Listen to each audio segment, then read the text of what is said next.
I want you to picture a guy. Let's call him Dave. Dave has been interested in Freemasonry for years. His grandfather was a Mason. He sees the square and the compasses on bumper stickers all over the town. He's watched the documentaries. He's read the Dan Brown books. And he's scrolled through the Wikipedia pages. He thinks it's cool. He wants in. So Dave waits. He waits for a letter in the mail.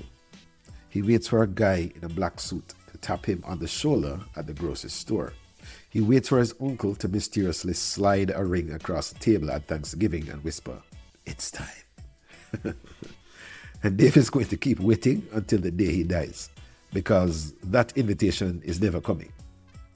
Welcome back to the Brotherly Love Podcast. I'm your host, Brother Forrester.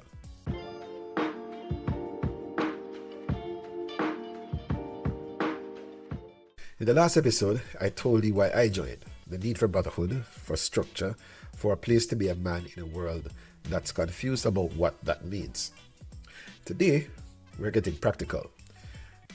I want to talk about how you join. Because the biggest secret in Freemasonry is that there is no secret invitation. We have a saying, to be one, ask one. We are strictly forbidden from recruiting you. If you want this, you have to stand up, walk to the door, and knock.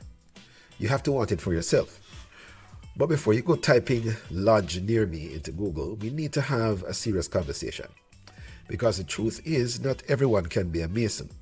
And honestly, not everyone should be. So today I'm going to give you the roadmap. We're going to walk through the hard requirements, the deal breakers, and then I'm going to walk you through the actual process from that first awkward email to the moment you step into the lodge. So let's start with a checklist. This isn't like joining a gym or a golf club. You don't just pay your dues and get a key fob. There are ancient landmarks we have to follow. And speaking specifically about the jurisdiction I belong to, the Grand Lodge of Canada in the province of Ontario. But these rules are pretty standard across the board for recognized Freemasonry. First up, the age requirement. You need to be a man of mature age. For us, that usually means 21 years old. Now, I know some jurisdictions have lowered it to 18, especially for the sons of Masons. But generally, we stick to 21. Why? Because Masonry is serious business.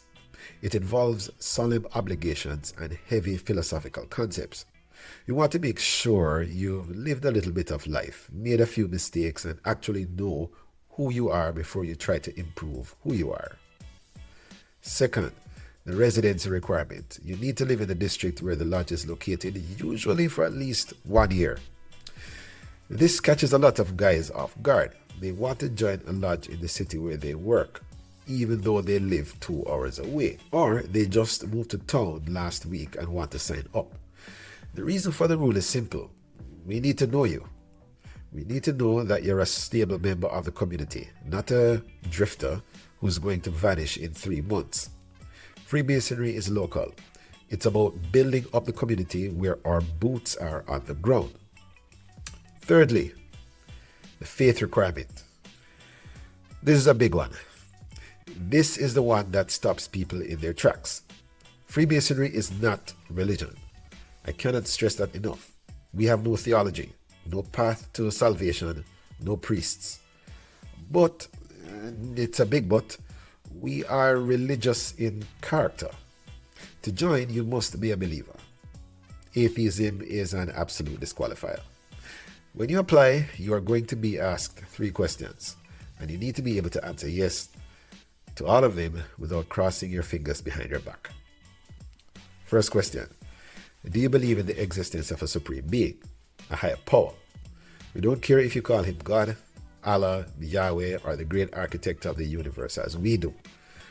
But you must believe there is an intelligence greater than yourself. Question 2. Do you believe that this supreme being prefers virtue over vice? In other words, do you believe in a moral universe? If you think morality is just a biological accident or a social construct, this might not be the place for you. Third question. Has the Supreme Being revealed his will to man?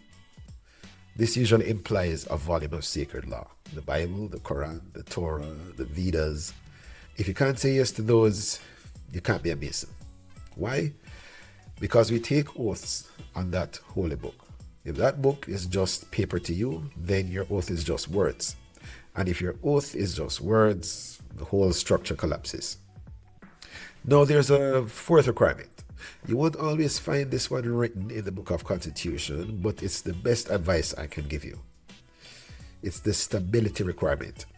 I said in the previous episode that Masonry is making good men better. It's not a rehab center for broken men. If your life is in chaos right now, do not join. If you are struggling to put food on the table, do not join. The initiation fees and annual dues aren't astronomical. It's usually cheaper than a golf membership. But if paying them takes milk out of your kid's cereal bowl, you're violating your duty to your family. And family comes first. Always. If you just had a newborn baby, or you're in the middle of a messy divorce, or you're working 80 hours a week just to keep your head above water, wait. The lodge has been there for 300 years. It will be there next year. We want you when you are steady.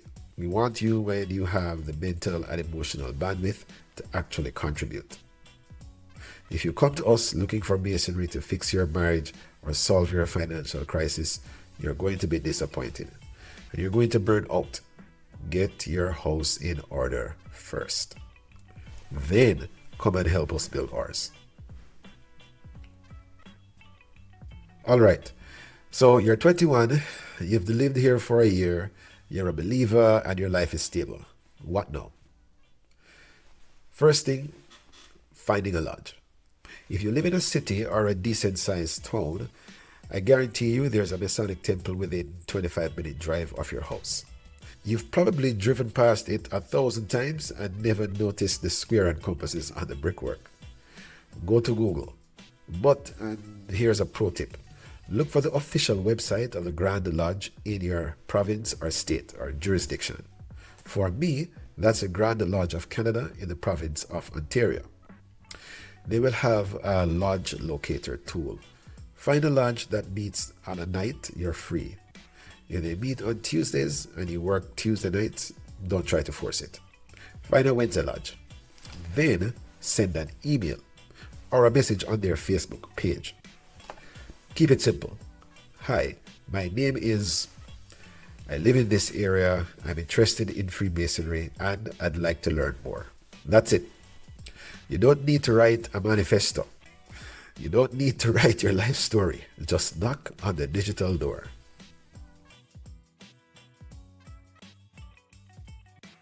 Before I move on to the next step, I have to give you a warning. The internet is a weird place. There are groups out there that call themselves Masons, but they are, let's say, unauthorized. We call them clandestine or bogus lodges. Here is the biggest red flag. If anyone asks you for a large amount of money upfront online before they have ever met you in person, run. If they promise that for $500 via PayPal they will give you the secrets of the Illuminati, run. Legitimate Freemasonry is a face-to-face institution. We do not do initiations over Zoom. We do not ask for credit card numbers over Instagram DMs. We meet in buildings, we shake hands, we eat dinner. If it feels like an internet scam, it's an internet scam. Stick to the lodges listed on the Grand Lodge website.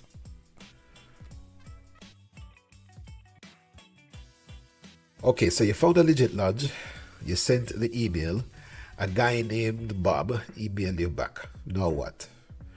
Now begins what I call the courtship. This is the part that frustrates guys who are used to the Amazon Prime lifestyle. They want to click join and get the apron delivered the next day. It doesn't work like that. The lodge will likely invite you out to a social event, maybe a men's night, maybe a coffee, maybe a dinner before their meeting. You're going to go and you are going to shake a lot of hands. And then you're going to go home. And then they might ask you to come back next month, and maybe the month after that. This period can last a few months or sometimes even a year. I know that sounds annoying, but think about what we are doing. We are guarding the west gate. We are protecting the harmony of the lodge. We are deciding if we want to call you brother. That is a lifelong title. We don't give it out to strangers. We are checking you out, but you should also be checking us out. Is this a group of guys you actually want to hang out with? Do you like the vibe? If you walk in and everyone is grumpy and the food is terrible, go find another lodge. You're interviewing us just as much as we are interviewing you. Eventually, if everyone clicks, you'll be given an application, a petition.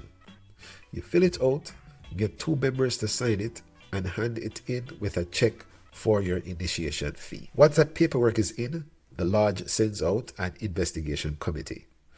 This sounds like the FBI is coming to your house, but really it's usually 3 past masters, 3 experienced guys coming over for a chat. And they'll usually come to your home. They'll talk to you, but more importantly, they want to talk to your family. They want to talk to your wife or partner. Why? Because if your wife hates the idea of you joining, we don't want you. Seriously. We will not take a man if it's going to cause war in his household. We want to answer her questions. Assure her we aren't a cult, and make sure she knows you're going to be out 1 or 2 nights a month. If that goes well, the committee reports back to the lodge. And then comes the moment of truth, the ballot. Your name is read out in the open lodge. The master calls for a vote. This is democracy in its purest, scariest form. Every member in the room gets a vote. White balls for yes, black ones for no. And the standard is perfection. It must be unanimous. If a single man in that room casts a black ballot, if just one brother says, I know this guy and he's not a man of honor, you're rejected. It sounds harsh. It is harsh, but it ensures that when you walk through those doors, you know that every single man in that room voted for you to be there. There is no one who simply tolerates you. You are welcomed. If the ballot is clear, and honestly, if you've passed the social phase and the investigation, it almost always is, you'll get a phone call. They will tell you to be at the lodge on a specific date at a specific time. They will tell you to wear a dark suit. They will tell you to bring an open mind. That is where your journey as an entered apprentice begins. So if you have been waiting for a sign, this is it.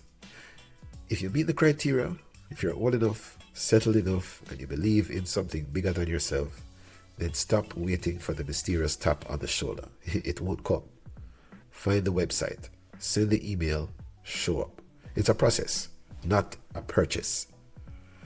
It takes patience, but I promise you, the view from the inside is worth the climb.